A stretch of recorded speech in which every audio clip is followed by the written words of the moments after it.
What's up, Marvelites? This is only a brand new episode of the MCUExchange podcast, a Valentine special for those lovers out there and for those hopeless romantics as well.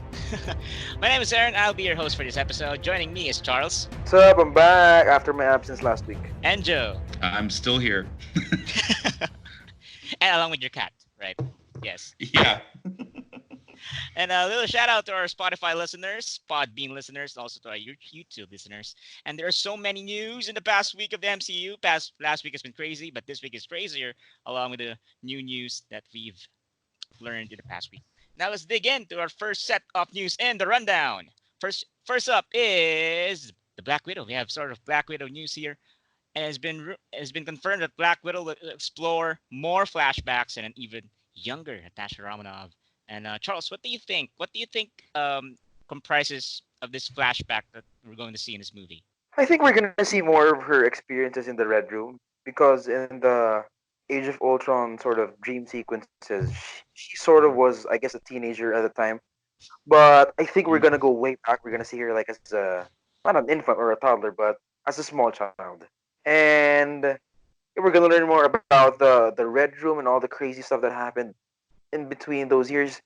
I'm curious what Natasha's life was like when the Soviet Union collapsed, and I hope they touch on that here. And I wonder how that sort of shaped their, because we know that they had a Captain America of their own. They had a Red Guardian, and Yes. I'm curious how that sort of government collapse changed everything, and I hope these scenes explore that. Yeah, we could see the origin story of the infamous Red Room in this movie because it's been fans have been curious about what is the Red Room, how is it formed, how is it how it influenced past did it influence past events in the MCU? Maybe we'll find out here in this movie.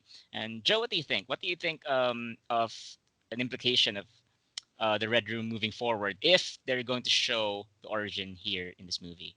I think it's an interesting thing to explore because, first of all, if they open up the potential of what the Red Room is, and we get Yelena in more films or a passing of the torch per se for a Black Widow character, it also opens the question: is there like more history of the Red Room that character has to clean up, so they could kind of continue the Black Widow franchise? And I'm also really curious, like, how are they going to do it? Are they going to do like an opening where it's like building up from Natasha being brought into the Red Room to the moment she has to run away in Civil War? Or is it just going to be like hints throughout the film of her history? And like Charles said, I think a big part of this is also what does the Red Room have to do with the Red Guardian? How does it all connect? And how does like the fall of the Soviet Union influence it? There's a lot of interesting history that they can explore with this. Yes, and what's more interesting is that we could explore the early relationships of the characters in this movie because they've been teasing the word family, and it's a familiar concept in this movie, and we're gonna dive deep down in the relationship between Natasha, Yelena, Melina, and also Red Guardian. Next up, we have a news here for the Hawkeye Disney Plus series. It's been rumored to be delayed. There's been casting for Kate Bishop has been stalled lately, and now we've received news from Charles Murphy that production will start in September, and also a rumor for MCU Cosmic that says that it will reportedly feature Clint Barton's brother, Trickshot. Joe, what do you think? Is this delay okay, or is this delay like would put you something in a panic mode or something for the fans? I think they're moving so fast with all these Disney Plus series that I think it's perfectly fine that they say, okay, let's delay this one series because they seem to be kind of like Miss Marvel, She-Hulk is already being pushed forward, and who knows how it fits into the bigger story in their side. I'm not worried. I think as long it's just a delay, and I'd rather have them delay a project and give it more time rather than rush it out in the end just because of problems. I mean, there's the same debate on the other side of the coin is with Obi-Wan, where it still has the exact same release date, but it's also being delayed. Yeah, It's an interesting discussion, especially because now if they really go into Clint's history with Trickshot and what seems to be a very let's say Fraction inspired run, Fraction comic inspired run for this Disney Plus series, there's a lot of like potential to explore here. The more time they give it to kind of also add that charm it has, because I still am hoping for Pizza Dog.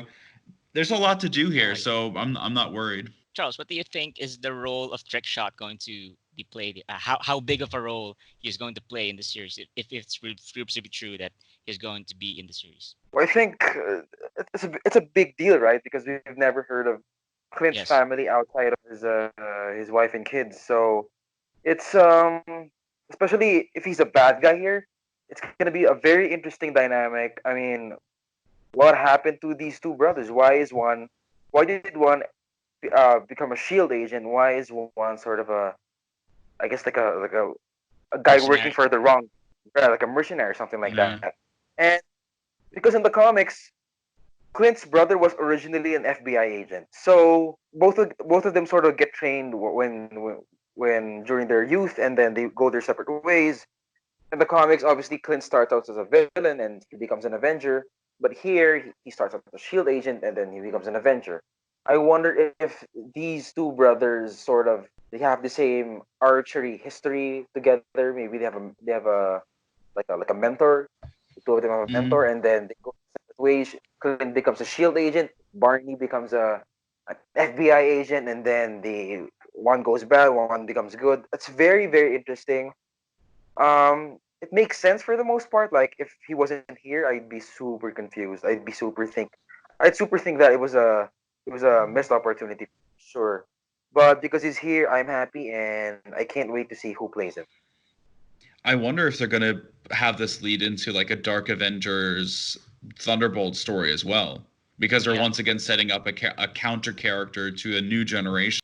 I'm curious to see how the brother of Clint has how he's been doing in the past during the Avengers movies. Like, where is he? Or is he during that movie? Is he trained during that movie, or is he part of just part of the background? Just waiting for something big to strike. I'm sure, and I'll be happy to know that in the Hawkeye Disney Plus series.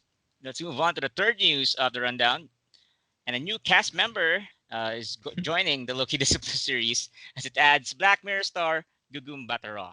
A star in this caliber. What could this mean? What role would she play in this Loki Discipline series, Charles? What do you think? Is she going to be a villain or?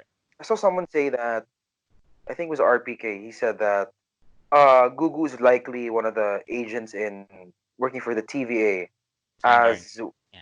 as with Owen Wilson. I mean, I think at this point, because of the introduction of the TVA, I think it's safe to say that a lot of the cast members we're gonna hear about get cast in this show is gonna be part of that sort of circle of Mm, time guardians, I think the space time Timeline? continuum. So Yeah. right, yeah, and it's a very sane guess. At this point, I'd say yeah, she's a TVA agent. But if I had to, I guess, go for a crazier theory, I definitely want her to be one of the angels of heaven. Mm. Maybe she could be, mm, maybe even be Angela. I wouldn't mind that at all. yeah. And yeah, overall, she's a great actress. I loved her in Black Mirror. It's obviously considered the best episode of that show, San Junipero, and yeah, it's cool. I really like the idea that she's an angel or even Angela. And if you think about it, we know little about how they're going to set up TVA, because how will this fit into this multiverse, because we already kind of had all these stories and they never intervened until now. What if they combine, like, because Marvel Studios has this habit of kind of combining certain characters or concepts because they just have so much to work with. What if the angels are kind of the this version's TVA, or part of the TVA, like a special unit or something? You could get both worlds in one. So there's an Interesting. interesting, Yeah. could be cool to explore, because it's an easier way to kind of sell us on what they are, and at the same time open the floodgates on why they're what their mythology kind of connects to Loki in a way. They could be their big guns or their secret weapon. One trivia, guys. At one point, um, the actress has been considered for a role for Captain Marvel in the form of Monica Rambeau. So Right. So It's cool Marvel to, Studios is taking a look at her right now. yeah, it's cool to have her back in the family when she was originally planned for it, and yeah, it's a really good get for Kevin Feige. Big addition to the Loki Disney Plus series cast, of course. And Yeah, now next news upcoming is they have a Miss Marvel casting call news here, and it hints at more Inhumans appearances. And there are two characters that have been rumored to appear as part of the Inhumans. And Joe, what do you think would the Inhumans play here in Miss Marvel? Because we know Miss Marvel is an Inhuman, right? So do you think Mm. she will be like she will address the mythology of the Inhumans? That's a tough question because we technically already had that with the ABC's Yeah, The Inhumans, besides the quality of that show. So correct. this will be the first kind of official stamp on that's not canon, that has nothing to do with us. The characters they talk about, like Red Dagger, are a good way. I think they're good characters to kind of segue us into the mythology, because there's a lot about Inhuman mythology we also didn't really learn in the ABC show. You're going to have to also bring people back on board with that concept after no one really saw the reception of that other show. It's a tough one. It's a really tough question how exactly they're going to do it. And I'm kind of like, there was a rumor that Black Bolt would appear, and Yeah, I personally could see like Miss Marvel introducing Inhumans slowly over the course of the first season, and kind of end it with Miss Marvel not knowing exactly what she is, just knowing there's other people similar to her. And then at the end, kind of being confronted with this genetic heritage that she shares with others and having to kind of find out about this new world. And I could see it kind of playing out in that way, but I'm unsure if like they'll go out of their way to kind of say, oh, she's inhuman and this is an entire inhuman subgroup. They could even have like a group of inhumans that just are based where she lives and starts her crime fighting, that introduce her to the world before they kind of thrust us into the royalty of this race. it'll be weird for me definitely to see the introduction of the Inhumans in a streaming service show. I mean, it was weird enough to see the Inhumans quote unquote debut of the MCU in a fucking network show, TV show. Yeah, let Yeah. alone that fucking shit show that came out. So I'm sort of mixed that the first canonicity of the Inhumans here will be on a streaming service because I would have loved to see a fucking film with them. Straight up movie that was done right, done correctly with the right amount of scale. But it makes sense also to introduce these characters. I mean, what else? Who else would you introduce? You can't fucking introduce someone else because the Inhuman world is so ingrained to Kamala Khan's story that you can't do anything Mm. else. mhm, It's very par for the course with regards to her mythology and story. It's not that surprising, I guess, if you really think about it. But yeah, I still have my sort of reservations in seeing these guys debut. It's gonna be weird seeing Red Dagger and Cameron. the guy who was hitting on her become the first sort of inhuman canon characters before Black Bolt. So I hope they got something big planned for the royal family. I really hope so too. And I think one way for them to do it is reference them in a way that it doesn't point to an appearance or something, like reference like, hey, this is we're in humans and this is for the royal family, blah, blah. And I don't know how Marvel Studios will pull that off, but I trust Marvel Studios and how they will pull that off. And I think they know what they're doing by introducing Miss Marvel, and I think Miss Marvel will be the beacon of hope for the Inhumans moving forward, We're right? also gonna have to address the fact that why are there gonna be inhumans all of a sudden? Because inhumans are created in the Terrigen process, Yes. and Yeah. the reason why Kamala Khan and all these inhumans in New York started existing because of the Terrigen bomb. Black Bolt and Thanos basically set off in during the events of Infinity. So there is a catalyst to why Kamala Khan exists, but in the MCU, for the most part, I can't see a particular reason why they could exist unless that's why they're doing Eternals because a lot of people think Eternals is sort of the gateway to the mutants and other sort of offshoots of genetically Mm. enhanced so it could be there, but it's gonna be super interesting to see it.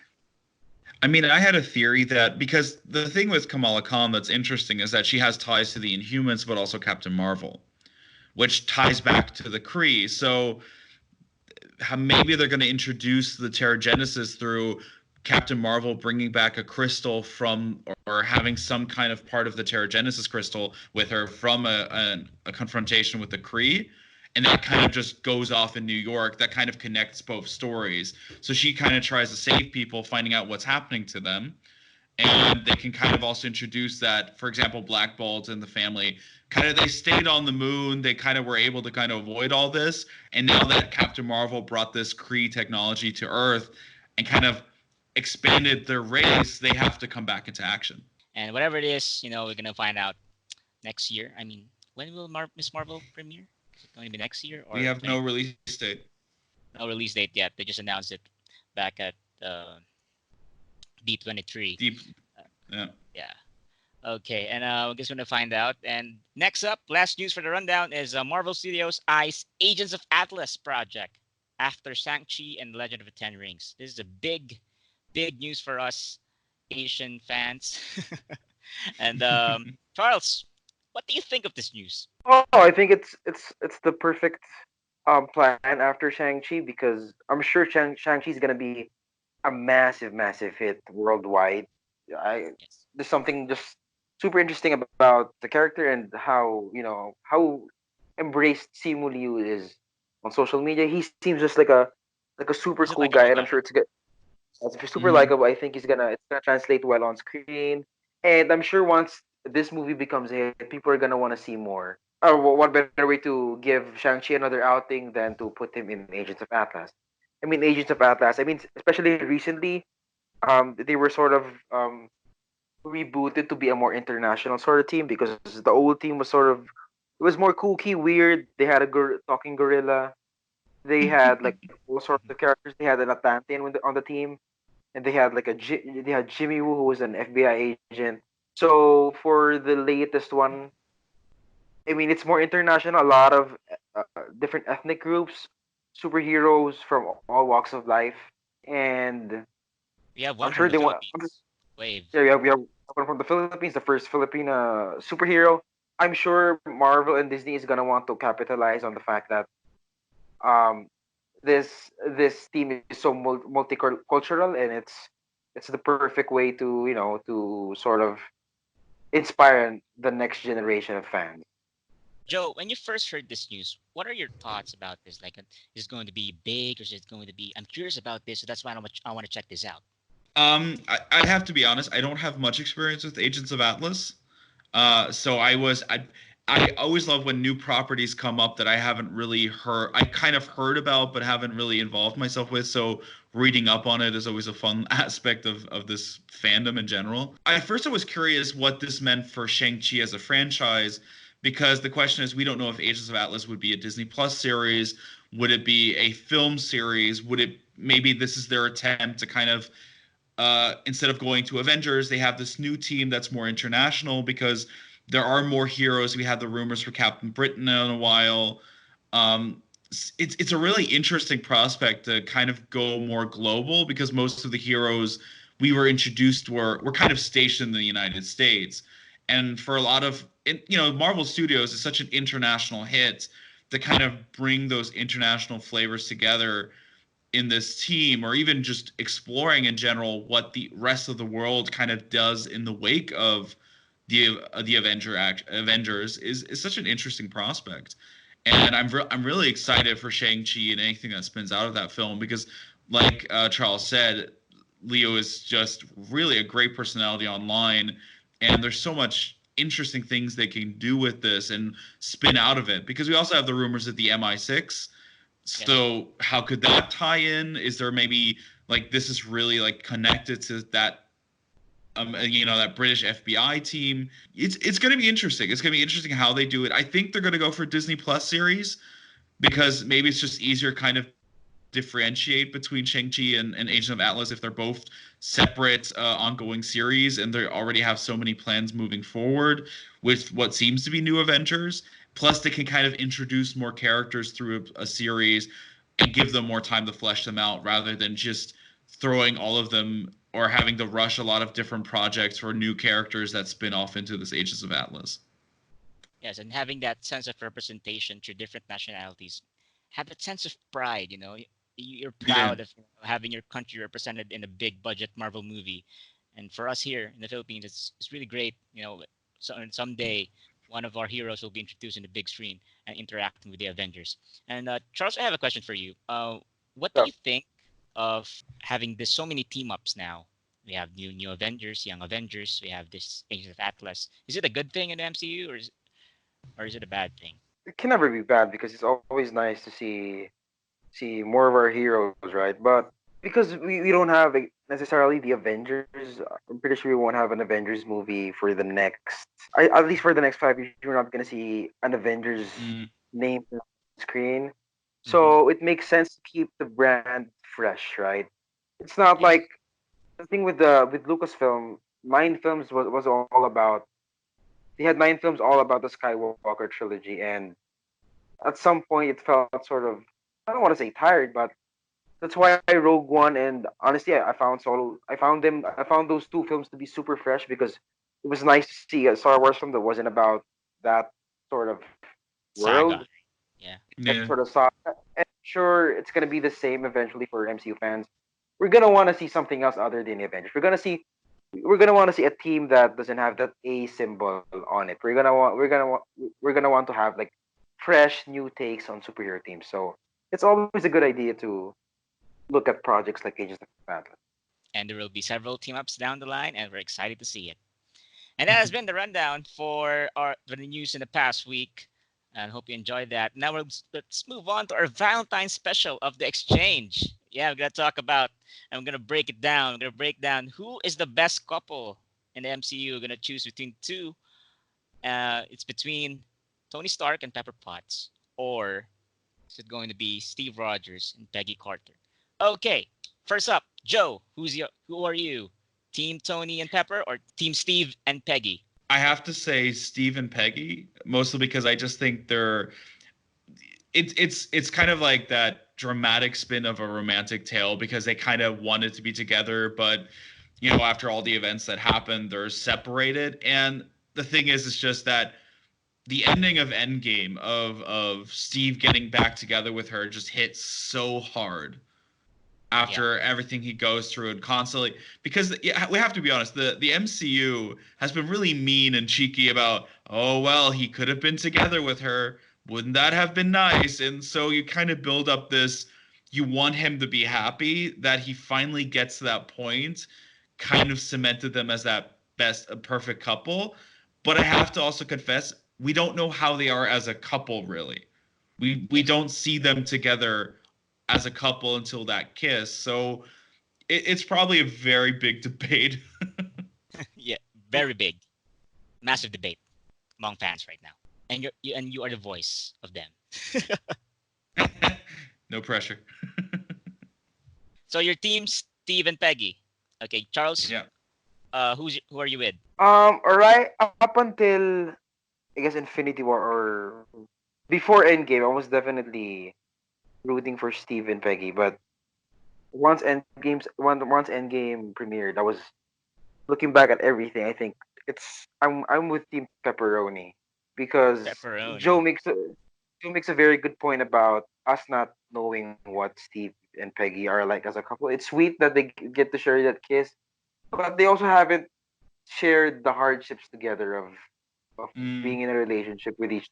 It's with Tony and Pepper, we've seen them through so many ups and downs, and that sort of scene in Endgame where Tony tells Pepper he discovers time travel, and they sort of argue, or rather, Tony contemplates of whether he should do what he should do as a superhero, and Tony sort of says, "No, I can just throw it under the lake."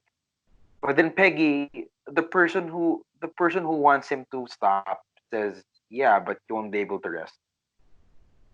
She sort of accepts it there, and then Tony does like a sort of very somber smile towards her, and that scene sort of culminates in the final scene where where Tony dies, and Hmm. like for the most part, Pepper has that shit together. When Tony's sort of dying, she's like being strong for everyone. And then once Tony actually dies, she fucking breaks down. It's one of the most painful things put to screen on the Mm, MCU. Yeah, it I'm was just talking about it, I'm very getting hard. chills. And that is the testament to on of how this couple has grown throughout the years, and it's such a powerful scene. Okay, so your true. team Yeah. pepperoni, Stephen Peggy for Joe. Mine, I will choose Tony and Pepper because for the fact, make no mistake, I'm gonna say my reason first. Make no mistake, I love Stephen Peggy. I think they're the ones for those who are hopeless romantic, for those who love their one that got away. You know, Yeah. Oh, they found me. yeah, yeah. Those are those those are the fans for them. But for me, seeing Tony and Pepper, I grew up watching them from the first Iron Man film of from Pepper being an assistant to being a girlfriend, in Iron Man 2 and then Iron Man 3. You've and the Avengers, it's a big part, when you're a big fan of the MCU, you've watched them grow, you've watched them learn and develop, you watch them through their struggles, especially in Iron Man 3, as well as, you know, Pepper understands Tony and Tony understands Pepper in a way that just by that subtle looks, subtle smiles, they know Mm, the message that they're trying to convey with one another. And then seeing them in Endgame in full bloom with their daughter, and that gave me a moment of catharsis. Like finally, like after a while, like we've seen them grow into a family, and I love that we have that 5 year gap in between Infinity War and Endgame because even if it is off screen, we managed to learn that Tony was able to raise his daughter in the span of 5 years and was able to spend time with her, which is an important thing. And it really hits me during that scene, in the last scene between Pepper and Tony. And I love that Charles pointed it out. Like when he dies, it was where Pepper broke down because Pepper's trying to be strong for Tony. Like Tony doesn't want to see Pepper breaking down. Like I don't. If Tony sees Pepper crying like before he dies, and like he will say like, "No, I don't want to die, I don't want to die." But when he died, like and then Pepper broke down. Like he's at peace when he died. Like Pepper's going to be okay. They will. The line from Pepper was, "You can rest now. I'm going to be okay." oh That god. hits me so hard, and the love between those two characters. It it encompasses much of the Infinity Saga. I'd choose them both. What I would just to add a little. What I find interesting is if you look at both couples in the sense is that there's a contrast with Captain America pretty much sacrificing his love in the first film of the franchise of where he appeared, Hmm. while Tony having to do the sacrifice in the last film he appeared. And there is a bit of a core, I think, like a correlation in that sense between the two of them, that they both had to make that sacrifice, but they still in the end were able to at least live that part of their lives with the ones they loved. Yes, and I love that. I love the contrast between on how the studio showed it, how the movie showed it through the span of years. Like Mm, they managed to um, gave that message to the fans. It's amazing. Like I wonder if we're going to see that in the next saga and the next phase. Like who can top the love story between those two? It's great. It's a great message. Charles, any more last thoughts, final thoughts? That's about wraps it up for this episode of the Valentine special of the MCUExchange podcast. Hope you guys are did enjoy listening to our episode. You can follow us on Twitter. That's MCUExchange. You can also follow us on Facebook. You can add us on our Facebook group. It's Team MCUX. You can join that. You can join that group, and then you can interact with members. You can read articles there. You can post theories. You can post anything you want just for the MCU. And also, you can also follow us on YouTube, where you can listen to our podcast at youtube.com/MCUExchange. And over at Spotify as well, also at Podbean. Same title, MC Exchange Podcast. And you can also follow me on Twitter, twitter.com/Aaron Chino. That's AERONCHINO. Joe, your Twitter? At that Abel, THATABERL. You can find me on Twitter at CFS Villanueva. And that's it. Thank you guys for joining us in another brand new edition of the MCU Exchange podcast. Bye. Bye. Bye.